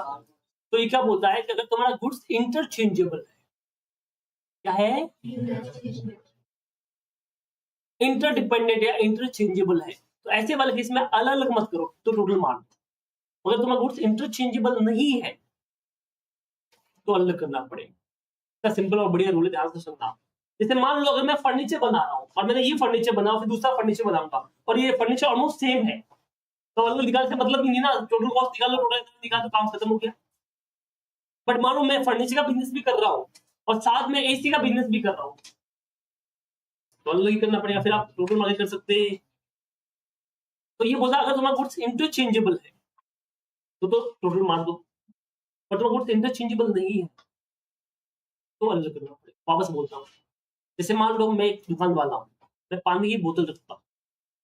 अब मेरे पास में एक्वाफिना की पानी की बोतल है, बिस्लेरी की भी है और किनली की भी पड़ी है, बराबर है? अब इनका मैं अलग कॉस्ट निकाल के अलग एनआरवी निकाल के मतलब नहीं है, क्योंकि ये एक ही टाइप की बोतल है। जिसको पानी पीना है अगर वो बिस्लेरी नहीं मिली तो किनली भी लेगा, वो नहीं मिले कोई और भी लेगा, उसे जोर से प्यास लगी है। कुछ ब्रांड वाले आएंगे उनकी बात नहीं कर रहा हूँ, बाकी नॉर्मली आप लेके जाओगे, प्यास लगी तो पियोगे। तो ये सब इंटरचेंजेबल हो गया, क्या हो गया ये? बराबर ना, मैं क्या बोल रहा समझ में आया? अब ये भाग्येश घर पे था, ठीक है, अब इसके घर पे गेस्ट आ गए, तो मम्मी ने बोला बेटा पास में डीमार्ट है, जा एक मिरिंडा लेके आ जा। ये गया वहां पे, उसने देखा मिरिंडा तो नहीं है, बराबर ना, तो घर पे खा लिया था जाके। कुछ तो होगा कोल्ड ड्रिंक में, फेंटा होगा, स्प्राइट होगा, कोको कोला होगा, थम्स अप होगा, कुछ तो होगा, तो कोई दूसरी कोल्ड ड्रिंक लेकर आ जाएगा। ऐसा थोड़ी खा लिया प्यासे मरो भूखे मरो हमें क्या है, वैसा नहीं चलेगा ना। तो आप क्या कर सकते हो, उसके बदले वो काम चलेगा, दैट इज कॉल्ड इंटरचेंजेबल, बराबर है। एक होता है नॉन इंटरचेंजेबल गुड्स। अब जैसे मान लो फॉर एग्जांपल इसको घर पे गेस्ट आए और इसको बोला तू कोको कोला लेके आ जा, ये गया वहां पे कोको कोला नहीं थी, तो एक टी शर्ट उठाया वो लेके आ गए, मम्मी कोको कोला नहीं मिला टी शर्ट दे दो उनको। हंसी आएगी नहीं आई, क्या ये इंटरचेंजेबल गुड्स था? नहीं, बराबर है। तो जो गुड्स इंटरचेंजेबल होता है, जो गुड्स इंटरचेंजेबल होता है उनको आप टोटल मार्क के भी कर सकते हो, उसके लिए अलग से एनआरआई निकालने काम नहीं है, बराबर है। बट जो गुड्स इंटरचेंजेबल नहीं होता है उनको फिर आपको अलग से कॉस्ट एनआरबी कंपैरिजन करना पड़ेगा। तो यहाँ पे क्वेश्चन दे रखा है, the company deals in 3 product. मेरी कंपनी एक मान लो विजय सेल्स से मैं 3 प्रोडक्ट में डील करती हूँ, एक है ए, दूसरा है बी और तीसरा है सी, ठीक है। अब ये गुड्स ना तो सिमिलर है ना कि इंटरचेंजेबल है। जैसे मान लो फॉर एग्जांपल ए जो है वो एसी का है, बी जो है वो वॉशिंग मशीन का है, सी जो है वो मान लेते हैं टीवी का है। तो ऐसा थोड़ी जो टीवी लेने आया उसको नहीं मिला तो वॉशिंग मशीन लेके चला गया, ऐसा तो वही नहीं ना।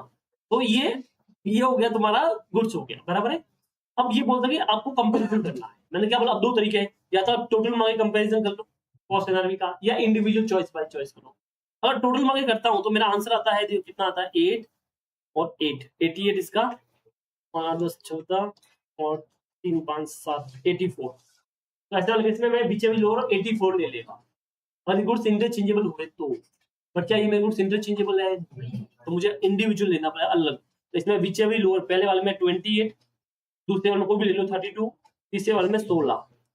तो अब मेरा स्टॉक कितना आएगा? हाँ, मान लीजिए करोड़ में है, यहाँ पे लैक्स में तो बहुत करोड़ में मान लो। तो अब मुझे बताइए, क्या आपका सिर्फ ये ऐसे वैल्यूएशन करने पे स्टॉक कम ज्यादा हो रहा है कि नहीं हो रहा है? हो रहा है, बराबर ना। तो अब समझिए कि आपको ये वाला फॉलो नहीं करना है, आपको ये वाला फॉलो, कि तुम्हारा गुड्स इंटरचेंजेबल नहीं है। हाँ, अगर इंटरचेंजेबल होता, जैसे मान लो तीनों ही टीवी होती, एक सैमसंग, एक ओनिडा, एक और कुछ मान लेते हैं, एलजी मान लेते हैं, तो ऐसे वाले केस में ये वाला मेथड करना का काम नहीं था, फिर ये वाला चलता। क्या बोला आपको समझ में आया? ठीक है, वो ध्यान रखना। चलो, तो कैसे करूंगे? आंसर नहीं दे रखा, अपने को आंसर निकालना पड़ेगा। लिखिए answer, item A B C, storage cost NRV, फिर आपको लेना है लोअर ऑफ कॉस्ट और एनआरबी। फिर लिखूंगे पहले में 28, दूसरे में 32 और तीसरे में 16, और टोटल मारूंगे 76। ऐसा पूरा बनाने का मैंने बनाया ना, आइटम स्टोरेज कॉस्ट एनआरबी फिर लोअर ऑफ, 4 कॉलम बनाओ। चलो बनाओ।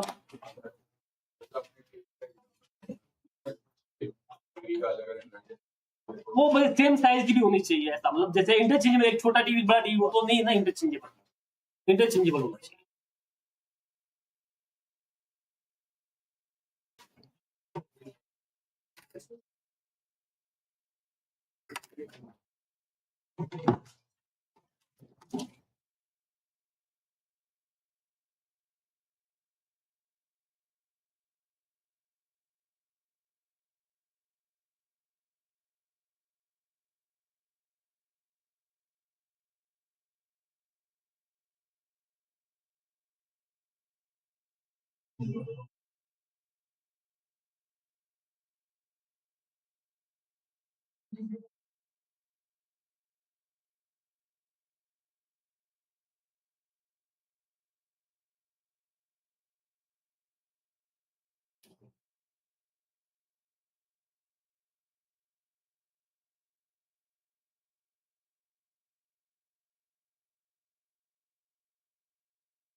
हो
गया, चलो आगे बढ़ते हैं। Question number 2, X company limited purchased goods at the cost of 40 lakhs in October 2016. Till the March 2017, 75% of the stock were sold. The company want to disclose the closing stock at 10 lakhs. The expected sale value is 11 lakh and commission is 10% on the sales is payable to the agent. Advise, what is the correct closing stock to be disclosed? चलो भैया सुनो क्या हुआ है। सबसे पहले बात करते हैं कॉस्ट की। क्वेश्चन नंबर 2, कॉस्ट, ठीक है। क्लोजिंग स्टॉक की बात कर रहे हैं, calculation of correct closing stock.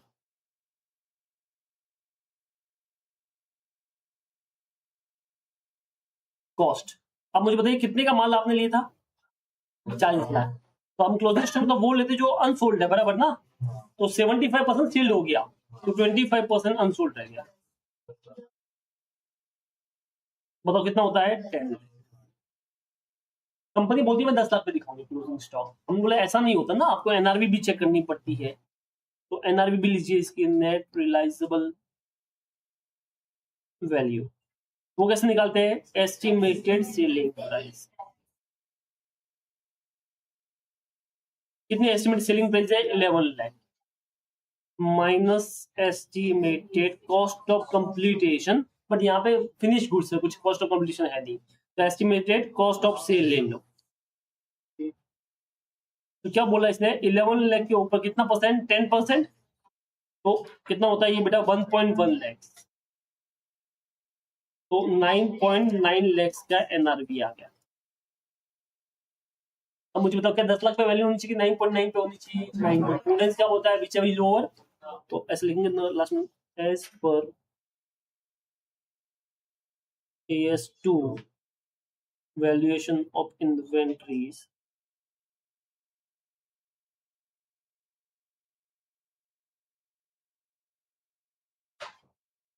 closing stock should be valued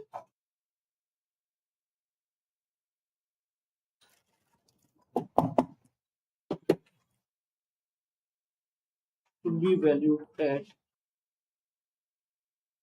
lower of cost for NRV, बराबर ना। Hence closing stock will be, मतलब क्या होगा? 9.90। बोलो किसी को डाउट है तो आप बोल सकते हैं।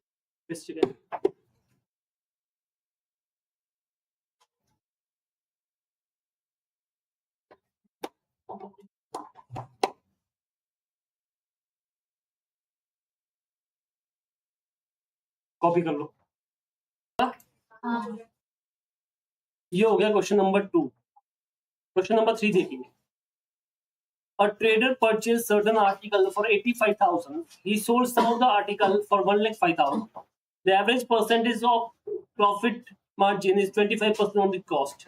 Opening stock is 15,000. Calculate the closing stock. कैसे निकालें क्लोजिंग स्टॉक बताओ इसमें?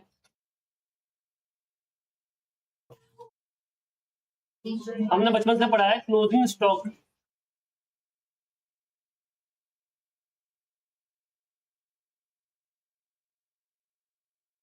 हम लेते हैं ओपनिंग स्टॉक। क्या लेते हैं बेटा? ऐड करते हैं परचेजेस और माइनस करते हैं सीओजीएस।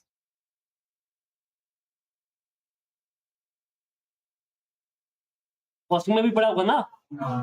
ओके कितना है बेटा? 15,000 का ओपनिंग स्टॉक है, तो 15,000 और 85,000 दोनों मिला के हमारे पास में कितना? 1 लाख का गुड्स होना चाहिए था, बट हमने कुछ बेच दिया है। अब क्योंकि ओपनिंग स्टॉक भी कॉस्ट पे है, परचेज भी कॉस्ट पे, तो जो लेस होगा वो भी कॉस्ट ही होना चाहिए सेल का। तो अब इसी सेल जो किया उसकी कॉस्ट निकालनी पड़ेगी। तो जो सेल का वैल्यू है वो हमको दे रखा है। सेल का वैल्यू कितना बेटा? 1,05,000। अब सीधी बात है, 1,05,000 में कुछ प्रॉफिट भी ऐड है, तो अभी हमको इसकी कॉस्ट निकालनी है। तो कैसे निकालेंगे? तो 2-3 तरीके हैं इसके निकालने के। जैसे अभी इसमें प्रॉफिट ऐड है, तो ये जो है ना amount, this is equal to 125, cost के ऊपर है तो ये 125 के बराबर है। Then what is for 100? 84,000। तो ऑटोमेटिक तुम्हारा प्रॉफिट आ गया। कितना आ गया? सॉरी क्लोजिंग स्टॉक आ गया 16। अगर ये समझ में नहीं आता है तो आप दूसरा तरीका भी यूज कर सकते हो।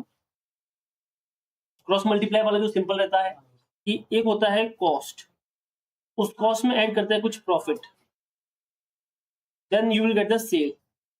ऐसे होता है। अज्यूम करते हैं कि हमने कॉस्ट 100 रुपए में लिया हो, प्रॉफिट जो है कॉस्ट के ऊपर है, तो 100 के ऊपर प्रॉफिट है 25 रुपया, तो 125 का सेलिंग प्राइस हो गया। अब हमको सेलिंग प्राइस यहाँ पे पता है 1,05,000 और हमको कॉस्ट निकालना है, तो ऐसा क्रॉस मल्टीप्लाई करके निकाल सकते हैं ना, तो भी 84 आ गया। अरे समझे? तो ये अपना क्लोजिंग स्टॉक अपने को मिल जाएगा 16,000। बोलो किसको डाउट है? आप बोल सकते हो, कॉपी कर लो। क्वेश्चन नंबर 4 करने से पहले question number 5। On 31st March 2017, a business firm find that the cost of the partial finished unit on that date is 530 lakhs. तो अभी WIP गुड्स है जिसका कॉस्ट है 530। The unit can be finished in 17-18 by an additional expenditure 310. अब उसको और बनाने में जो खर्च आएगा वो 310 का आएगा, that is cost of completion. The finished unit can be sold for 750 subject to the payment of 5% brokerage on the selling price. जब वो बन जाएगी तो आप उसको 750 में बेच सकते हो, बट अमेजोन के थ्रू बेचोगे तो 4% कमीशन पे करना पड़ेगा। The firm seek your advice regarding the amount at which the unfinished unit can be unfinished unit should be valued at 31st March 2017 for preparation of the final account. Assume that the partly finished unit cannot be sold in semi-finished form that and its NRV is 0 without processing it further. मोटा मोटी आप WIP में नहीं बेच सकते, आपको finish के ही बेचना पड़ेगा, वो एक्सप्लेन किया है। तो हमको पता है कि अगर WIP है और हमको उसका वैल्यू निकालना है तो हमको क्या करना पड़ेगा? Calculation of closing stock. क्या रूल था बताओ? सबसे पहले कॉस्ट, कितनी कॉस्ट है बेटा? 530। अभी हमको इसकी NRV निकालनी पड़ेगी।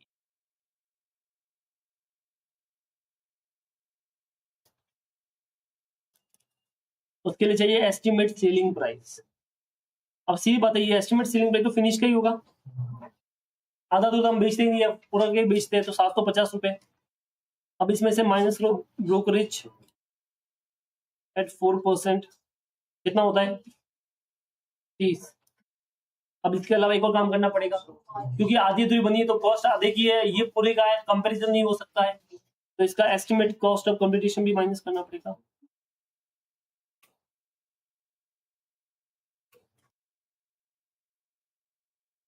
कितना? 310। तो बताओ क्या NRV आ गया? 41। अब वही as per AS to whichever lower पे वैल्यू करना है, तो लोअर ऑफ कॉस्ट और NRV।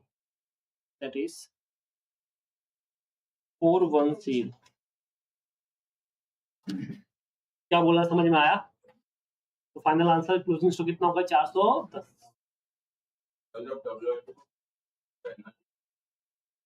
क्योंकि उसकी भी वैल्यू तो निकालनी पड़ेगी ना।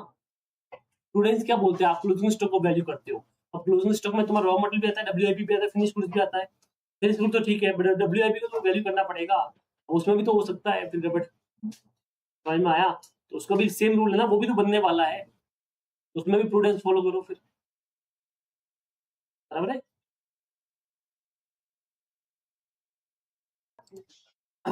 आगे बढ़ते हैं।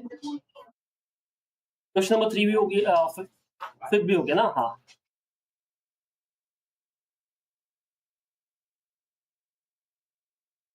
Question number 8। A private limited company manufacturing fancy terry towel had valued its closing inventory, ठीक है, of inventory of finished goods at realizable value, inclusive of profit and export cash incentives. Firm contract had been received and goods were packed for export, but the ownership on these goods had not been transferred to the buyer. Comment on the valuation of inventories by the company. तो इसने अपनी inventory को value किया है NRV पे। मुझे बताइए क्या बराबर किया, गलत किया है? सही बात है, इसने गलत किया है। एनआरवी पे नहीं होता, लोअर ऑफ एनआरवी पे होता है। एनआरवी पे सिर्फ वही लोग कर सकते हैं जिसका लाइव स्टॉक हो, एग्रीकल्चर प्रोड्यूस हो, बराबर ना, वो लोग कर सकते हैं ना, कि ये लोग। अब क्योंकि ये फैंसी टेरी टॉवल बना रही है, तो ये तो क्लियर हो गया कि लाइव स्टॉक और फॉरेस्ट प्रोडक्ट का काम तो नहीं कर रही है। इसके लिए हम बोल सकते हैं इसने जो वैल्यू किया वो गलत किया है। दूसरा, इसने बोला कैश इंसेंटिव को बुक करना है। कैश इंसेंटिव को पहले नहीं कर सकते, जब होता है तब करना चाहिए, मतलब जब गेन रियलाइज होगा तब करना चाहिए, इससे पहले करना नहीं चाहिए। ठीक है, तो ये आंसर पढ़ लो। तो क्या जो उसने किया है वो बराबर के लिए गलत किया है? गलत किया है।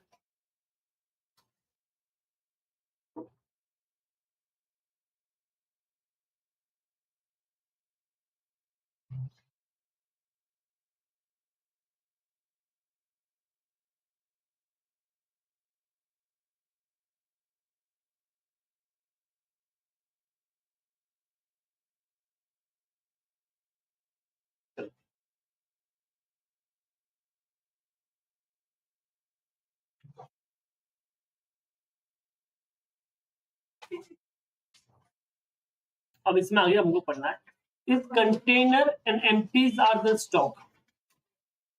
तो ये क्या कंटेनर और एम्प्टी स्टॉक होता है? तो नॉर्मली क्या होता है, देखिए, containers and empties are neither stock goods for sale in the ordinary course of the business, nor are they goods in the production process, nor they are the material or supplied for the consumption in the production process or rendering of service. But ICI ने एक चीज बताई है, expert advisory बताई, containers and empties are the items of inventory. अब ये क्या बोल दिया? वैसे तो ये इन्वेंटरी डेफिनेशन में आती नहीं है, बट फिर भी इसको इन्वेंटरी कंसीडर किया है। एक तरह से हम बोल सकते हैं these are the packing material. Containers क्या होते हैं? जैसे ऑयल आ रहा है, ऑयल ऐसे थोड़ी आए, समझ में आया? वो बड़े बड़े आपने देखे होंगे कैंस होते हैं, उसमें आता है, बराबर ना। तो उन चीजों में आते हैं। जैसे मान लो आप फॉर एग्जांपल आप दारू बेच रहे हो। क्या बेच रहे हो? दारू। अब दारू आप किस में बेचते हो? बोतल में या ग्लास में? वो पीने वालों के लिए होता है, इसको अपनी याद आ जाती है, मैं बैठा है, उधर आता है तो ग्लास में देता है ना, बराबर है? बराबर ग्लास में देते हैं, बट वो आधा किस में है? बोतल में। क्या बोला, समझ में आया विश्वजीत? तो जो दारू होता है वो किसमें मिलता है? बोतल में।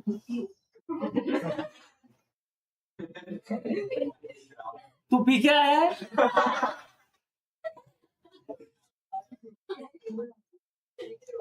ठीक है, दारू होता है ना, वो किसमें होता है? बोतल में होता है, बराबर है? तो अब एक्चुअली ना आप बेच तो दारू रहे हो, बट जो बोतल है वो भी तो साथ में आ रही है। अब मान लो एक कंपनी है, ठीक है, किंगफिशर, सब बता दे रहे, ठीक है, तो मान लो किंगफिशर कंपनी है। अब उसके पास ऑब्वियसली दारू लिक्विड है, वो तो हो गई, जो लिक्विड है वो तो हो गई होगा, बट उसके पास बोतल भी तो बहुत सारी होगी।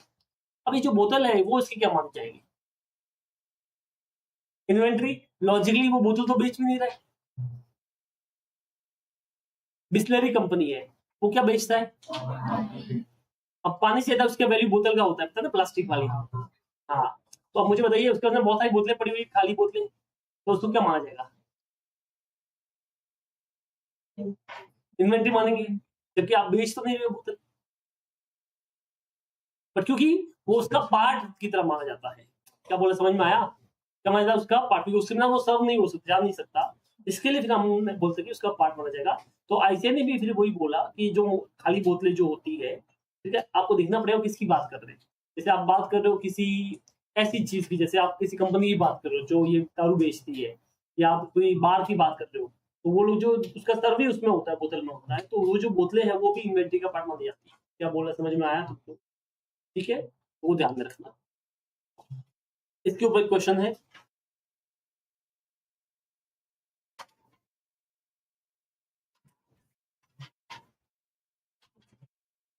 हाँ, क्वेश्चन ये तेरे लिए।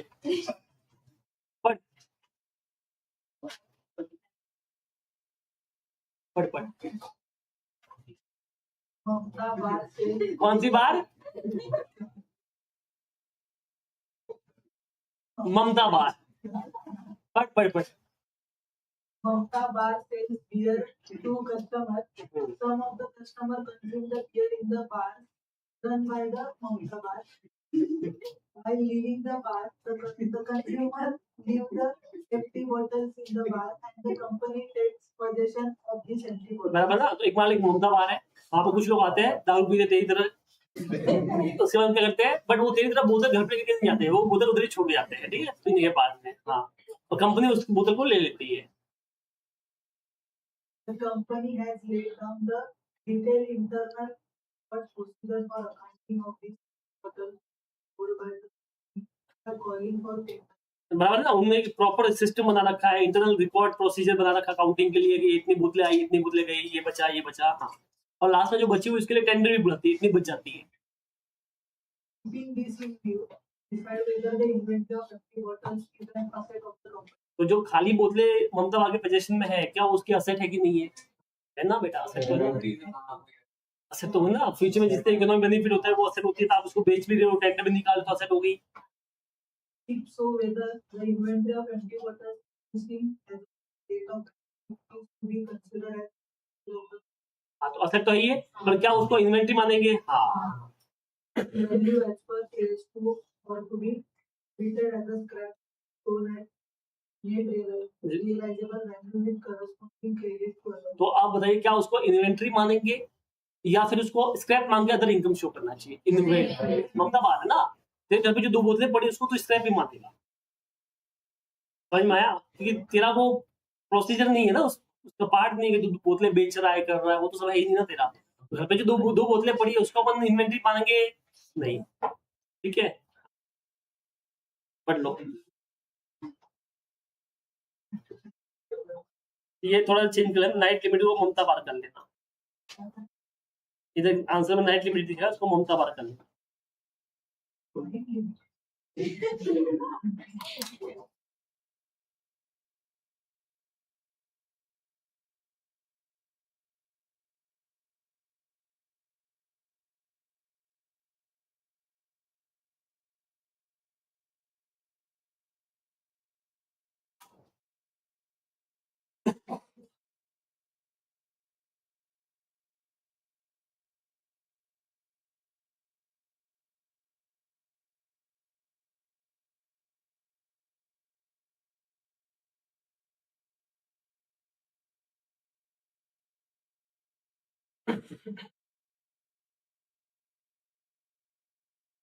ठीक है, बस ये हो गया इसका पार्ट 1। मतलब इसमें अपन ने जो बात की वो मोस्टली एनआरवी की बात की है, और इन्वेंट्री में क्या क्या चीज आती है, क्या क्या नहीं आता है, वो देखा है। अभी मेन बात करनी है कि जो कॉस्ट है वो कैसे निकालते हैं, वो सब चीजें अपने को पढ़नी है। तो अभी अपना मेन काम रहेगा कॉस्ट निकालना। अब इन्वेंट्री में कॉस्ट को कैसे निकालेंगे वो सीखते हैं। अब तो जो पढ़ा है उसमें किसी को डाउट है तो आप पूछ सकते हैं। ठीक है, आगे बढ़े।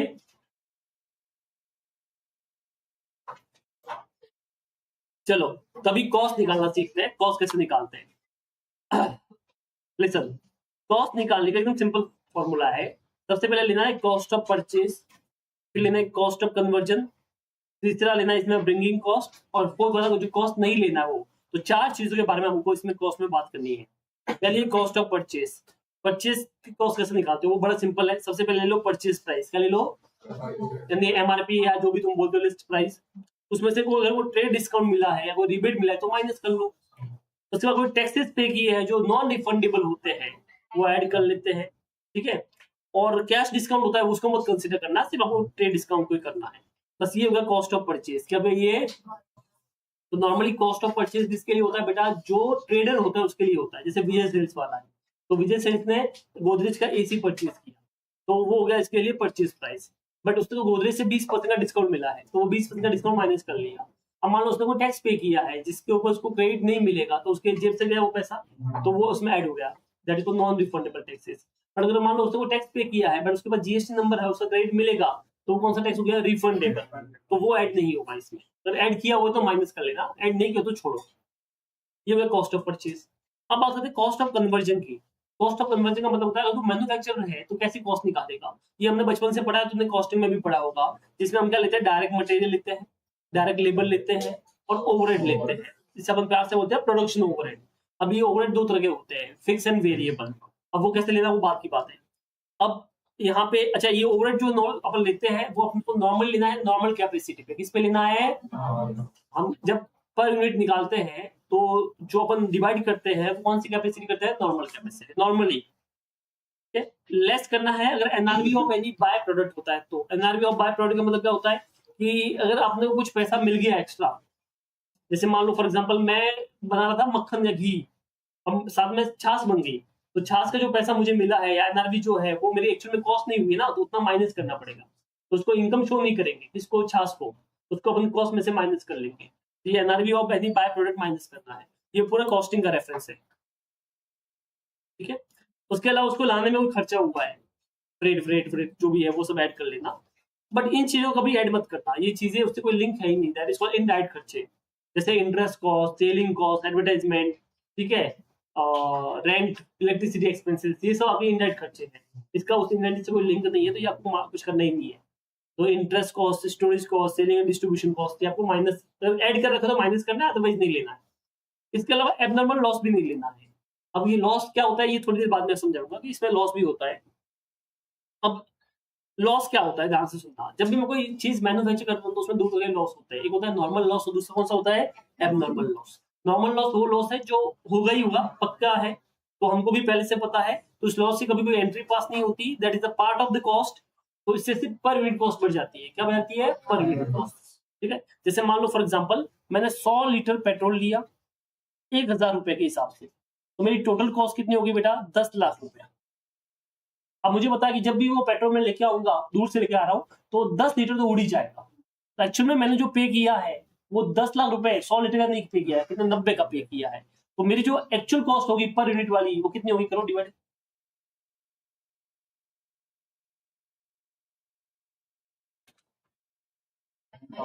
बराबर है। तो 1111 रुपए और 11 पैसे के आसपास मैंने पे किया है। तो अब मुझे बताओ 1 लीटर मुझे कितने में पड़ा, 1000 में पड़ा कि 1111 में पड़ा, 1111, ठीक है। आप चाहो तो इंटू 90 वापस करोगे तो you will get the 10 rupees, वो पूरा लेते हैं तो इसका मतलब क्या, ये मैंने लॉस बुक किया, पर यूनिट कॉस्ट बढ़ा दी है, पर यूनिट कॉस्ट बढ़ा दी, दैट इज कॉल्ड नॉर्मल। क्या बोला, हाँ वो क्या, मैथ्स मिस्टेक बेटा, बस क्या बोला समझ में आया। तो अब मुझे बताइए क्या नॉर्मल लॉस को हम अपनी बुक्स में लिखते हैं, नहीं, सिर्फ पर यूनिट कॉस्ट बढ़ जाता है, समझ में आया। एक होता है एबनॉर्मल लॉस, कौन सा होता है, एबनॉर्मल लॉस ऐसा लॉस होता है बेटा जो मतलब अवॉइडेबल था एक तरह से, या पहले से मालूम नहीं था, बराबर ना। अब वो लॉस सच में लॉस है तो उसको अपन प्रॉफिट एंड लॉस में डालते हैं, उससे पर यूनिट कॉस्ट नहीं बढ़ता है, उसको अपन लॉस बुक करके बैलेंस शीट में से, स्टॉक में से माइनस करेंगे और उसको अपन प्रॉफिट लॉस में भी दिखाएंगे एज एबनॉर्मल लॉस। क्या बोला समझ में आया, वापस समझाता हूँ।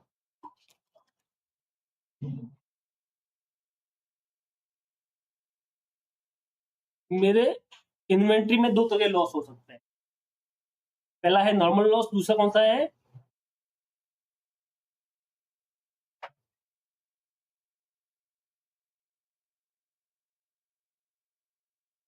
नॉर्मल लॉस, इसे अपन नोन लॉस भी बोलते हैं।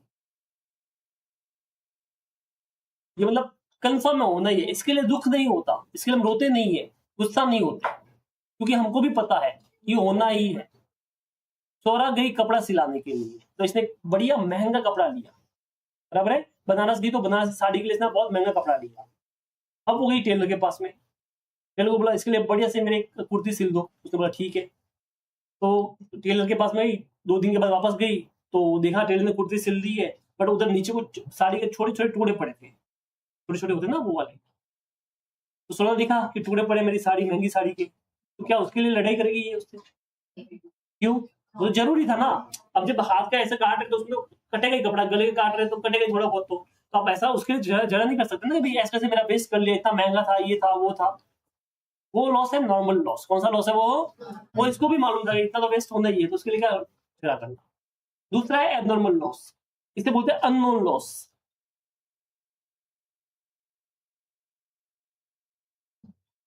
गई कपड़ा दिया, कहां पे गई? टेलर के पास में गई, उसको दिया, फिर वापस आई, कपड़ा चेक किया तो इतना बड़ा सा छेद था उसके अंदर। वो आयरन कर रहा होगा तो जला दिया उसने। अब क्या होगा? अब तांडव होगा, बराबर ना। अब क्या होगा? तांडव। सोरा बोले कि ऐसे कैसे जला दिया, इतना महंगा कपड़ा। क्या बोला? तो अब होगा वहां पे तांडव, बोले कि ऐसे ऐसे जला दिया। समझ में आया? ऐसे थोड़ी होता है, या तो मेरे पैसे वापस कर या फिर कुछ कर, इसका जो भी नया लाके दे। तो वो अब तांडव होने वाला है। तो ये लॉस सच में लॉस है, इसके लिए इसको दुख हो रहा है। इसे अपन बोलते हैं अननोन लॉस या एबनॉर्मल लॉस। ये जो एबनॉर्मल लॉस होता है ना, ये सच में लॉस है। तो ये जो लॉस हुआ है तो ये कहां पे जाएगा? P&L में। तो ये ट्रांसफर टू P&L होता है, बराबर है। और जो नॉर्मल लॉस होता है वो ट्रांसफर टू P&L नहीं होता है, उसकी से बस कॉस्ट पर यूनिट बढ़ जाती है। क्या बढ़ जाती है? Cost per unit.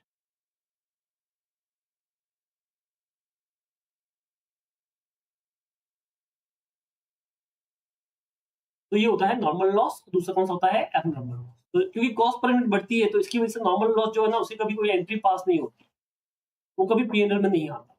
बट जो एबनॉर्मल लॉस होता है ना, वो सच में लॉस होना चाहता है, इसलिए कहां पे आता है? P&L में आता है। उसकी एंट्री क्या हुई कि जो भी तुम्हारा लॉस हुआ है, abnormal loss account debit to purchase, और बाद में P&L account debit to abnormal loss. Goods कम करना पड़ेगा ना। तो पहले तो क्या आएगी? Abnormal loss account debit to purchase, purchase कम हो जाएगा तुम्हारा। और दूसरे जैसे loss by 5 to purchase, loss by 30 to purchase, वैसे abnormal loss account debit to purchase, वो गुड्स कम कर लिया, बराबर है। जैसे मान लो मेरे पास में 1 लाख बोतलें हैं। कितनी बोतलें हैं? एक 10 रुपए की, तो 10 लाख का माल हो गया। उसमें से आधी बोतलें चोरी हो गई, तब मैं 1 लाख का माल नहीं दिखा सकता ना। कितना माल दिखाना पड़ेगा? आधा दिखाना पड़ेगा। तो आधा कहाँ पे ट्रांसफर होगा? वो तो लॉस तो वही हुआ, बट मेरा गुड्स भी तो कम करना पड़ेगा, तो परचेज कम करना पड़ेगा। तो परचेज 1 लाख के मतलब कितना बचेगा? 5 लाख। जैसे परचेज में से परचेज माइनस करते हैं, ये अपोजिट साइड में दिखा सकते हैं, दोनों सेम ही होते हैं ना। तो या तो आप क्या करो, उसको एबनॉर्मल उसको अलग से दिखा दो ट्रेडिंग अकाउंट में, या फिर आप परचेज में से माइनस करो, दोनों सेम ही ट्रीटमेंट होंगे। तो हम जो एंट्री पास करते हैं उसमें इस तरह से पास करते हैं कि क्या बोलते हैं इसको, abnormal loss account debit to purchase, जिससे मेरा गुड्स कम हो गया, तो गुड्स कम कर लिया हमने, अब क्लोजिंग स्टॉक में नहीं आएगा उतना। और दूसरा, अब ये एबनॉर्मल लॉस कहां पे ट्रांसफर होगा? P&L में। तो एंडिंग होगी P&L account debit to abnormal, बराबर ना। मैं क्या बोल रहा हूँ समझ में आया? वापस समझाता हूँ। ये मेरा ट्रेडिंग P&L है, ध्यान से सुनना। ये मैंने परचेज किया, टू परचेज 10 लाख का माल। अब इसमें से मेरे 5 लाख का माल जल गया। क्या बोला? समझ में आया? अब मेरे पास दो तरीके, या तो मैं इधर ही एबनॉर्मल लॉस दिखा दूं 5 लाख, बराबर है, बचा हुआ मेरा क्लोजिंग स्टॉक आएगा 5 लाख। ठीक है, अब ये टैली हो गया। अब क्या होगा? ये लॉस जो है ना वो P&L में ट्रांसफर हो जाएगा, तो यहाँ पे वापस आएगा टू एबनॉर्मल लॉस 5 लाख का। अब ये नेट लॉस आ गया 5 लाख। ये तो ये तरीका था। दूसरा ये तरीका कि आपने एबनॉर्मल लॉस को इधर मत दिखाओ, परचेज में से माइनस करो तो भी चलेगा। तो माइनस किया एबनॉर्मल लॉस 5 लाख का, तो मेरा जो परचेज आएगा नेट कितना आएगा 5 लाख, वो भी तो सेम ही आंसर आएगा बराबर ना। तो इस तरह से चीजें होती है। तो हम नॉर्मली जब एंट्री पास करते हैं तो हम क्या करते हैं, abnormal loss account debit to purchase करते हैं, जिससे परचेज कम हो गया 5 लाख का। बट ये लॉस सच में हुआ तो पीएल में भी ट्रांसफर करना पड़ेगा, तो अपन इसको पीएल में ट्रांसफर करते हैं, profit and loss account debit to abnormal loss. तो ये profit and loss account debit to abnormal loss 5 lakh की भी ट्रांसफर हो गया, जिससे मेरा फाइनल लॉस कितना आ गया 5 लाख रुपए, जो सच में हुआ है ना। बोलो इसको डाउट है तो आप समझा। अब मान लेते हैं कि यही इधर नॉर्मल लॉस होता, कौन सा लॉस होता, नॉर्मल लॉस होता। तो ऐसे वाला केस में हम इसकी एंट्री पास नहीं करते, तो ये क्लोजिंग स्टॉक 10 लाख का 10 लाख ही होता है और देयर इज नो लॉस। तो सर ऐसा कैसे हो गया, ऐसा हो गया कि मान लेते हैं कि आपने 10 लाख में 1 लाख बोतलें ली होगी, तो आपको एक बोतल पड़ी 10 रुपए में, बट अभी आपने 10 लाख रुपए में 1 लाख बोतलें नहीं 50,000 बोतलें ली, तब तुम्हारे पास जो बोतल उसकी कॉस्ट कितनी पड़ गई 20 रुपए।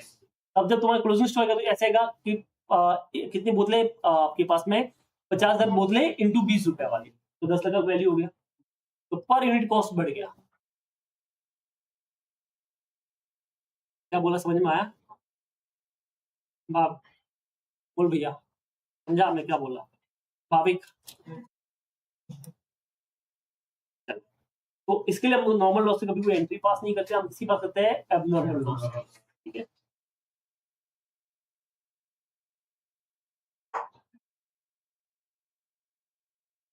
ठीक है, ये ध्यान रखना normal loss and abnormal loss. अभी ये ओवरहेड कैसे निकालना है वो बात की बात है, पहले नॉर्मल लॉस एबनॉर्मल लॉस पे क्वेश्चन कर लेते हैं। ये देख क्वेश्चन नंबर 6,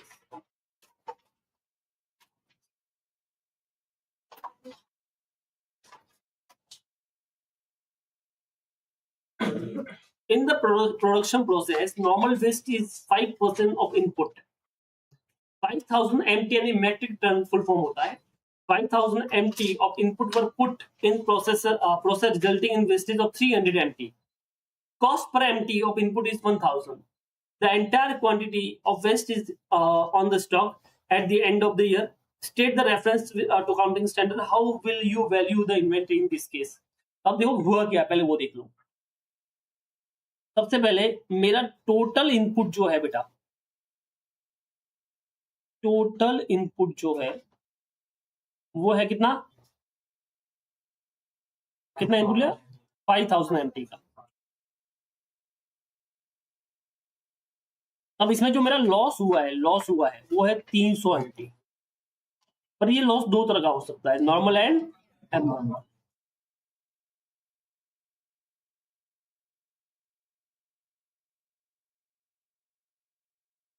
नॉर्मल लॉस के बारे में बोलता है जितना आप इनपुट करते हो उसका 5% होता ही है, तो 5000 का 5% तो 250 MT तो होना ही था। बट जो एबनॉर्मल लॉस हो जाए एक्स्ट्रा हो गया, तो 300 में से 250 तो होना ही था, बट 300 कैसे हो गया, फिर इसका मतलब 50 का आपका एबनॉर्मल लॉस भी हुआ होगा, तो ही हो गया, टूट गया, कुछ ना कुछ तो हुआ होगा, तो ये सब तुम्हारा एक्स्ट्रा लॉस हो गया। अब जो नॉर्मल लॉस है, मैंने क्या बोला, नॉर्मल लॉस से कभी कोई एंट्री पास नहीं होती है, बट कॉस्ट पर यूनिट बढ़ जाती है।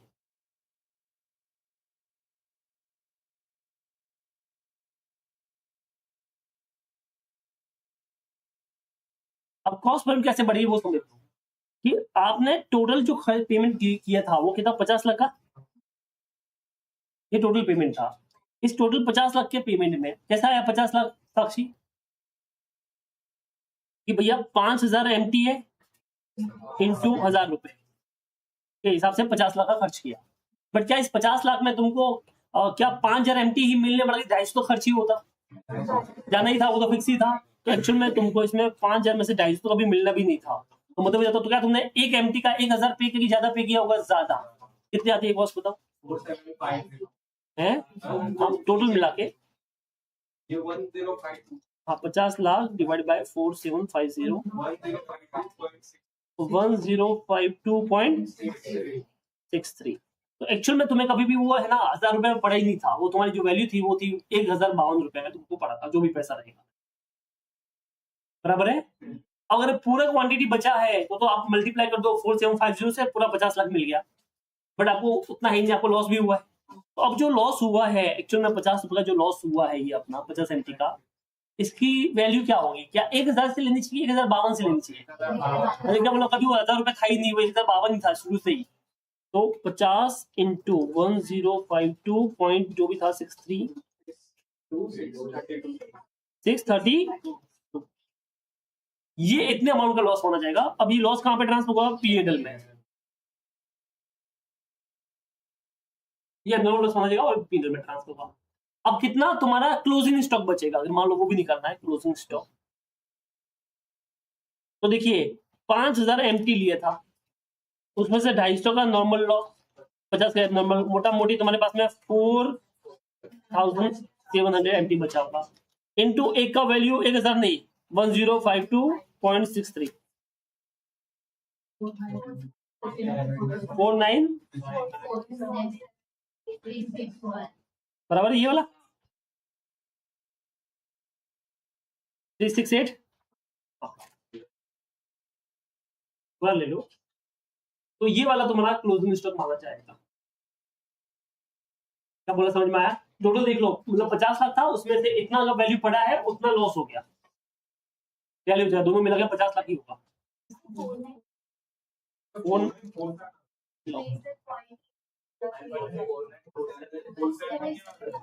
वापस देख लो।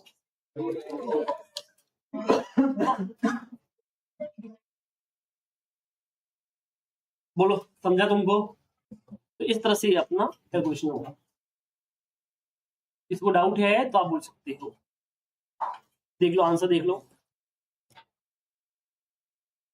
एप्लीकेबल एएस लिख दिया, एएस टू प्रोविजन लिख दिया हमने, ठीक है। एनालिसिस देख लेते हैं। In this case, normal waste is 250 MT and abnormal waste is 50 MT. The cost of 250 MT will be included in determining the cost of inventory finished goods at the end of the year. The cost of abnormal loss is 50 MT into 1052.6315 ले लिया, तो ये total आ गया 52,635 will be charged to the P&L account. और बचा हुआ जो cost होगा नॉर्मल क्वांटिटी जो तुम्हारे पास में थी, उसका 4700 जो बची हुई थी इंटू मल्टीप्लाई कर दिया। और ये 1052 कैसे निकाला, इसका कैलकुलेशन यहाँ पे दे रखा है, ये वाला कैलकुलेशन का। आपको क्या बोला, समझ में आया तुमको? ठीक है, तो आपको बस ये वर्डिंग में लिखना है, सब कुछ नहीं। और ये अंडरस्टैंडिंग के लिए चाहे तो चार्ट बना दो, इसमें OFU लिख देना, ओनली फॉर अंडरस्टैंड।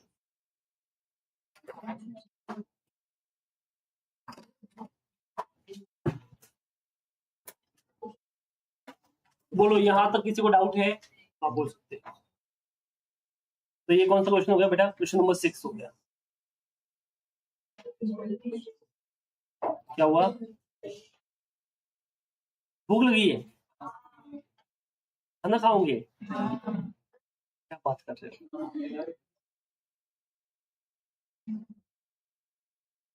चलो ठीक है, तो अभी अपने को बस ये कॉस्ट वाला थोड़ा पार्ट निकालना है, ये करना है, कॉस्ट कैसे करेंगे वो देखते हैं, ठीक है।